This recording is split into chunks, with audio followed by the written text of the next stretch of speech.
अब ये देखिए elephant and the dragon, a new dance. ये चाइनीज ने बोला था कि the elephant and the dragon must Waltz together, must do a ballet together.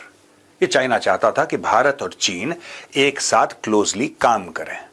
लेकिन दोस्तों, जब जियो पॉलिटिक्स में रिश्ते बनते हैं ना, तो बड़े कॉम्प्लिकेटेड होते हैं। जैसे दोस्तों फेसबुक में होता है ना, रिलेशनशिप स्टेटस, इट्स कॉम्प्लिकेटेड। यही है भारत और चीन का रिश्ता, इट्स कॉम्प्लिकेटेड। अब देखिए, वहां पे ट्रंप की मार और दूसरी भारत के ऊपर ट्रंप की धमकी, यानी कि मार चीन के ऊपर और धमकी भारत को। रूस से तेल खरीदा तो 500% टैरिफ लगा दूंगा, ये कर दूंगा, वो कर दूंगा।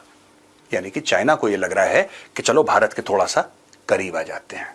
इसमें फायदा है क्योंकि चीन दो बड़ी महाशक्तियों से नहीं लड़ना चाहता एक समय में।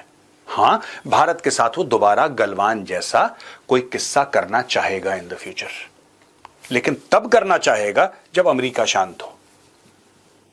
You can't have two enemies, both of them strong, standing against you. तो आज का वीडियो दोस्तों इसी जियोपॉलिटिकल डांस के ऊपर है। यहां पे डॉक्टर एस जयशंकर मिलते हैं कुछ चाइनीज डिग्नेटरीज से दोस्तों, और बड़ी पॉइंट की मीटिंग होती है। उसका क्या सिग्निफिकेंस है वो भी मैं आपको समझाऊंगा। Called on President Xi Jinping this morning in Beijing along with my fellow SCO foreign ministers, conveyed the greetings of President Draupadi Murmu and Prime Minister Narendra Modi, apprised President Xi of the recent development in our bilateral ties, value the guidance of our leaders in that regard। एक बड़ा cryptic सा, एक बड़ा straight forward सा tweet भेजा है doctor S Jaishankar ने। यह भी लिख दिया है, कल कोई इसके ऊपर ज्यादा बातचीत ना हो, यह भी लिख दिया है कि साहब with fellow SCO foreign ministers, यानी कि मेरी कोई 1-to-1 मीटिंग नहीं हुई, सब लोग गए तो मैं भी चला गया। दोस्तों, जियोपॉलिटिक्स में और खासतौर से डिप्लोमेसी में, which is a subset of geopolitics, ये बहुत इंपॉर्टेंट चीज है। आप कैसे लिखते हैं, कोई चीज बोलते हैं क्या। जैसे देखिए मोदी जी, मैं आपको छोटा सा एग्जांपल देता हूं। कुछ लोगों से मोदी जी हाथ मिलाएंगे, कुछ लोगों से मोदी जी गले मिलते हैं, कुछ लोगों को कहते हैं कि साहब ठीक है, कंधे पे हाथ रख के। ये सारी की सारी चीजें जो है ना, ये ऑप्टिक्स होती हैं, सिग्नलिंग होती है। यहां पे क्या है वो मैं डिकोड करके आपको बताने की कोशिश करूंगा। What S Jaishankar said after meeting president Xi Jinping in China. ये देखिए, external affairs minister doctor S Jaishankar on Tuesday met Chinese president Xi Jinping in Beijing in what marked his first visit to China in 6 years amidst gradually improving ties between the two neighbors. The meeting took place on the sidelines of the Shanghai Cooperation Organization Foreign Ministers Meet. अच्छा, ये बड़ा important है। ये तो एक announcement type की है कि ये मिले, यहां मिले, बाकी लोग भी मिले, तो जयशंकर साहब थे वो भी मिल गए, राइट। अब ये जो लाइन है अगली तीन, I think those are most important. S Jaishankar, who is on his first China visit in 5 years, said he apprised the Chinese president of the recent development in bilateral ties। अब ये तो मामला बायलैटरल नहीं है SCO वाला, इसमें तो कई कंट्रीज हैं, कई कंट्रीज के फॉरेन मिनिस्टर्स हैं, लेकिन ये बात कर रहे हैं डायरेक्टली बायलैटरल टाइज की, कि भारत और चीन के बीच में जो तनाव था वो कम हुआ कि नहीं। अब देखिए साहब, 2-3 बातें और हैं, अगली स्लाइड में मैं आपको समझाऊंगा। यहां पे दोस्तों अगर आप देखते हैं, जयशंकर मीट्स वांग यी। वांग यी कौन है? Wang Yi is the foreign minister of the People's Republic of China. इसके पहले वो वाइस प्रेसिडेंट से मिले थे, राइट। तो आप ये देखिए, वांग यी से मिल रहे हैं, वाइस प्रेसिडेंट से मिल रहे हैं, शी जिनपिंग से मिल रहे हैं, और किन से मिले? Jaishankar meets Chinese counterpart, calls for stronger regional ties. ये देखिए साहब, डॉक्टर जयशंकर है, ये डॉक्टर जयशंकर हैं, और ये वांग यी है। यहां पे आमने सामने इनकी बातें चल रही हैं। External affairs minister S Jaishankar visits to China marks a significant step in improving relations after years of border tensions. और ये बता रहे हैं कि किन किन से वहां पे मिले, वो हम डिस्कस कर चुके हैं during his bilateral meeting with Wang Yi. Jaishankar said India and China had made good progress over the past 9 months in normalizing relations, attributing it to the resolution of friction along the border and maintenance of peace and tranquility. Jaishankar also raised concerns about China's export control। अब ये देखिए, अब धीरे धीरे चूड़ियां, पहले आपने बोला कि बहुत अच्छा, मजा आ गया, तुम भाई हो हमारे, तुम दोस्त हो, यहां मगर, अब ये मगर वाला सेंटेंस यहां से शुरू हो रहा है कि AM Jaishankar also raised concerns about China's export controls that could hurt domestic manufacturing in India.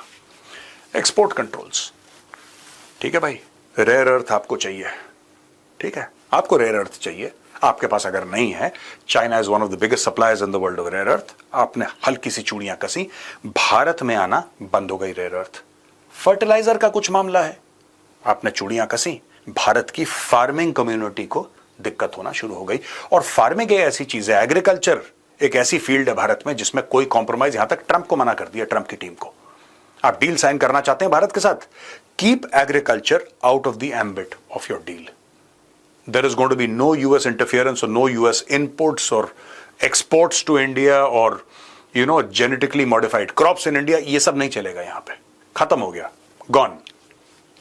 He welcomed China's decision to allow the Kailash Mansarovar Yatra to resume after 5-year pause, a move agreed upon earlier this year.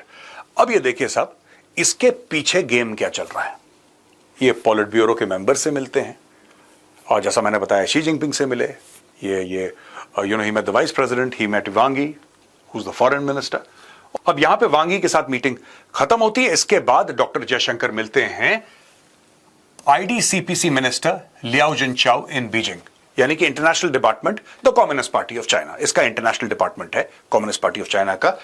उसके minister से मिलते हैं लियो जिनचाओ से, discuss the changing global order and the emergence of multipolarity, spoke about a constructive India China relationship in that context. दोस्तों, multipolarity क्या है? एक जमाने में यूनिपोलर वर्ल्ड हुआ करता था, एक जमाने में America was the only super power. उसके पहले रशिया और अमेरिका दो सुपर पावर्स हुआ करते थे, लेकिन जब यूएसएसआर टूट गया 1991 में, तो America remained the only super power. Rise of China, right? India कहता है नहीं, ग्लोबल साउथ हमारे साथ है, हम नहीं मानते, हम हेजेमनी मानते नहीं, ना अमेरिका की मानते ना चाइना की, हम थर्ड पोल है। रशिया कहता है नहीं, I am a military super power, तुम मेरी सुनो। तो एक मल्टीपोलर वर्ल्ड बन गया है दोस्तों। अभी एक किसी की दादागिरी नहीं चलती कि मैं कह रहा हूं तू ये काम करेगा, ऐसा नहीं है। तो मल्टीपोलर वर्ल्ड के तहत ये सब बातें हुई हैं कि दुनिया में ऐसा चल रहा है। And about a constructive India China relationship, देखिए ना, चाइना पे लोड क्या है दोस्तों? चाइना पे आज की तारीख में लोड है टैरिफ्स का। और टैरिफ से क्यों चाइना को डर लग रहा है? इसलिए डर लग, देखिए ट्रंप क्या कहता है, अगर तुम रूस से तेल खरीदोगे तो मैं तुम्हारे ऊपर 500% टैरिफ लगाऊंगा। आपने ट्रंप को हार्डली कभी सुना होगा कि मैं तुम्हारे ऊपर सैंक्शन लगाऊंगा। बोलता है, कम बोलता है, ज्यादातर वो बात करता है टैरिफ की। वो टैरिफ की बात क्यों करता है? वो टैरिफ की बात, और कभी ईरान या नॉर्थ कोरिया को लेकर वो टैरिफ की बात नहीं करता, क्योंकि वो तो कुछ बेचता ही नहीं अमेरिका को। चाइना की पूरी जो इकोनॉमी है दोस्तों, वो किस पे हिंज करती है, वो किस पे डिपेंड करती है? Exports to America, exports to Europe. And Trump is in a position to influence Europe. Trump कर सकता है इन्फ्लुएंस आराम से, है ना? ट्रंप कर सकता है इन्फ्लुएंस, और ट्रंप ये कह सकता है कि साहब ठीक है, कोई बात नहीं, हम कर रहे हैं, आप भी करिए साथ में। कुछ देश तो होंगे बड़े बड़े यूरोपियन यूनियन में जो कहेंगे कि ठीक है ट्रंप साहब, हम आपके साथ हैं। That can damage China, it will damage America also, it will damage Europe, but more than that it will damage China। ये गेम ट्रंप खेल रहा है।